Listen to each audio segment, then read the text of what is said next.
ہے اس سے وہ تصور قائم ہو جاتا ہے،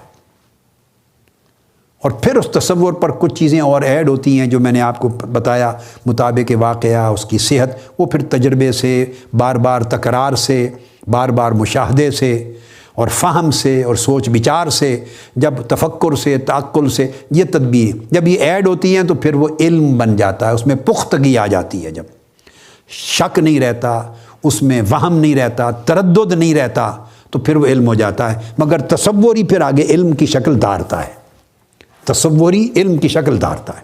تو یہ حصے متصرفہ کا وہ کام ہے کہ حصے متصرفہ حصے خیال کا اور حصے حافظہ دونوں سے صورت اور معنی کو نکال کر سٹوری سے ان کو جوڑتی اور جوڑ کر علم کو تشکیل دیتی۔ یہ عقل کا فنکشن آپ سمجھ گئے۔ اب آپ سوچئے، ہم کتنی بعض امور میں نادانی کرتے ہیں اور ہم سمجھتے ہیں کہ عقل ہر چیز کے بارے میں ہمیں بتا سکتی ہے، رہنمائی کر سکتی ہے۔ نہیں، یہاں سے انسان دھوکہ کھاتا ہے۔ جب ہر شے کا فیصلہ، ہر حقیقت کا فیصلہ، خواہ اس کا تعلق عالم مادیات اور عالم طبیعیات کے ساتھ ہے، خواہ اس کا تعلق عالم روحانیات کے ساتھ ہے، عالم ما بعد طبیعیات کے ساتھ ہے، خواہ عالم تحت سے ہے، عالم فوق سے ہے، خواہ اس کا تعلق محسوسات سے ہے، مدرکات سے ہے، خواہ اس کا تعلق معقولات سے ہے، خواہ نظری اور عقلی دلائل کے ساتھ ہے، خواہ اس کا عادت کے ساتھ ہے، خواہ اس کا تعلق وجدان کے ساتھ ہے، بدیعات کے ساتھ ہے، خواہ اس کا تعلق فطریات کے ساتھ ہے، تجربیات کے ساتھ ہے، حدثیات کے ساتھ ہے۔ یہ سارے کے سارے شعبے عالم بالا سے نیچے ہیں۔ یہ سارے شعبے وہ ہیں کہ جو متعلق ہیں حواس خمسہ کے ساتھ، سوائے فطریات کے جو میں نے آپ کو بتایا کہ وہ بدیہت العقل ہیں، وہ اللہ پاک ودیت کرتا ہے اندر، وہ کیفیات ہیں، غصہ ہے، غم ہے، صحت ہے، توانائی ہے، ناراضگی ہے، دکھ ہے، درد ہے، فرحت ہے، وہ کیفیات ہیں۔ مگر باصورت وہ کیفیات بھی اس جسم کے اندر فیلنگز ہیں، اس جسم کی فیلنگز ہیں، اور جسم ایک مادی شے ہے، اس کے اندر جو آرگنز ہیں انہی آرگن سے فیلنگ ڈیولپ ہوتی ہیں۔ اب یہ بات ذہن میں رکھیں کہ حواس نے جو کچھ خام موال عقل کو مہیا کیا، عقل نے کوئی چیز ایجاد نہیں کی، یہ بات امپورٹنٹ ہے۔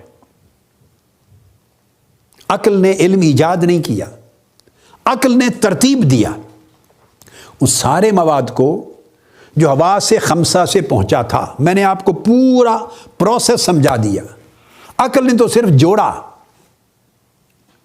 اگر عقل نے صورت بھی نہیں بنائی، عقل کو صورت ریسیو ہوئی جو کان سے، آنکھ سے، ہاتھ سے، ناک سے، زبان سے ملی تھی، ظاہری صورت کسی شے کی، وہ ریسیو کی تھی عقل کی ایک شعبے نے، حصے مشترک نے۔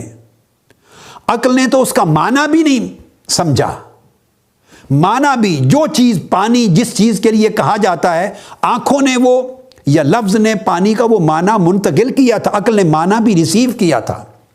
اس لیے اگر ایک شخص کسی ایسی جگہ پہ پیدا ہو جہاں پیدائش سے لے کر مرتے دم تک، وہ مر تو فوری جائے گا اگر پانی نہیں دیکھا اس نے، تو اس کو لفظ پانی سن کر اس کے معنی کا سمجھ بھی نہیں آئے گی۔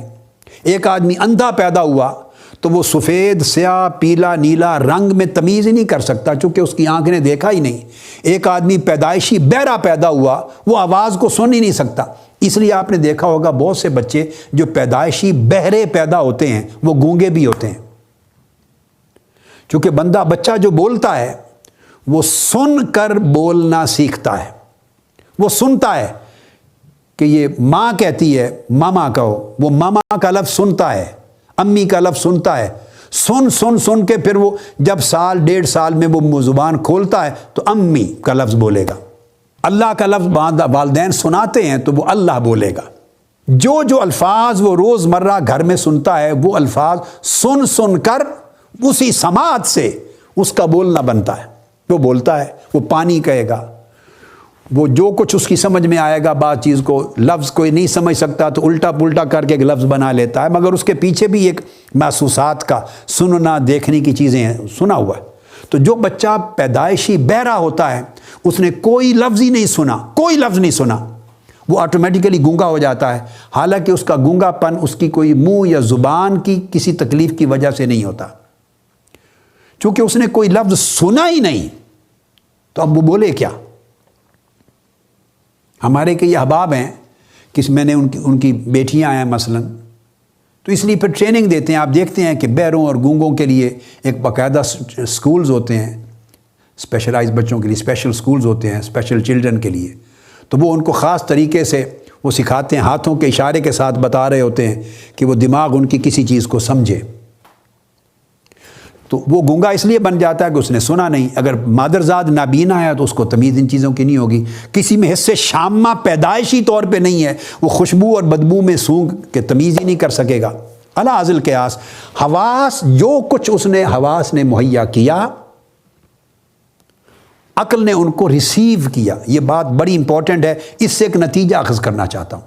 عقل نے صرف ریسیو کیا، وہ ریسیور ہے، اور ریسیور اور آرگنائزر، ریسیور، پریزرور، آرگنائزر، تین فنکشن ہے عقل کے پاس. وہ صورت کو ریسیو کرتی ہے ایک شعبے میں، وہ معنی کو ریسیو کرتی ہے ایک شعبے میں. ایک شعبے میں صورت کو پریزرو کر لیتی ہے، محفوظ کرتی ہے، ایک شعبے میں معنی کو پریزرو کر لیتی ہے، اور بعد میں پریزروڈ جو صورتیں ہیں، صورت کو معنی سے جوڑ دیتی ہے. ادھر جو صورت حصے مشترک میں آئی تھی اور محفوظ ہو گئی تھی حصے خیال میں، الگ الگ ڈپارٹمنٹ میں پڑے تھے. اب عقل کیا کرتی ہے کہ جو صورت ریسیو ہوئی حصے مشترک میں، اس کو اور اس کے معنی کو جو حصے واہمہ میں ریسیو ہوا، اس صورت کو اس کے معنی سے جوڑتی ہے. پانی، تو اس لفظ پانی کو جو معنی ہے، جس چیز کو پانی کہا جاتا ہے، اس کے تصور سے جوڑتی ہے، اس کے تاثر سے جوڑتی ہے. دودھ، تو دودھ کا جو لفظ ہے، اس آواز کو، ان حروف کی آواز کو، جس شے کو دودھ کہا جا رہا ہے اس معنی کے ساتھ جوڑتی ہے. تو اس سے مشترک اور اس سے واہمہ کا فنکشن ہوتا ہے، جڑ جاتے ہیں. تو اس طرح صورت کو معنی سے جوڑتی ہے عقل، اور اسی طرح پھر جو دونوں جگہ جو اس کے معنی پریزرو ہو گئے ہیں اور صورت پریزرو ہو گئی ہے، ان کو ساتھ عمل میں لاتی ہے. چونکہ اگر حصے خیال کے بعد حصے حافظہ، وہ اگر اس کے ساتھ کام نہ کرے تو وہ جو محفوظ ہیں میموری سے، پھر اس کو جوڑنے میں وہ چیز منتشر اور مختلف ہو جائے گی. تو اس لیے صورت کو معنی سے جوڑتی ہے، اور پھر اس کے صورت کے محفوظ ہونے کی جگہ کو جو محفوظ وہاں سے، اور معنی کے محفوظ ہونے کی جگہ کو وہاں سے وہ پک اپ کرتی ہے.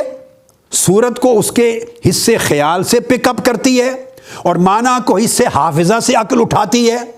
دونوں کو اٹھا کر پھر صورت کو معنی سے جوڑتی ہے، اور جوڑ کر ان کے درمیان ایک ربط قائم کرتی ہے. وہ ربط ایک پورے تصور تک پہنچاتا ہے. وہ تصور آرگنائز ہو کر، ڈیولپ ہو کر پختگی کے ساتھ علم بنتا ہے.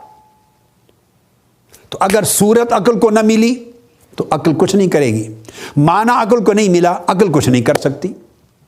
اور اگر بالفرض حصے خیال اور حصے حافظہ عقل کے خراب ہیں، اس کی میموری خراب ہے، شارٹ ٹرم بھی ریسیو ہوتے ہی زائل ہو جاتا ہے، پھر بھی وہ یادداشت میں نہیں رہے گی، تو علم ہی نہیں بن سکے گا.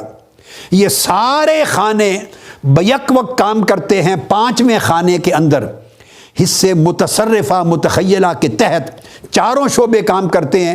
وہ شعبہ ان کا سربراہ ہے، وہ سب کو آپس میں جوڑتا ہے، مربوط کرتا ہے، منظم کرتا ہے، تو علم وجود میں آتا ہے.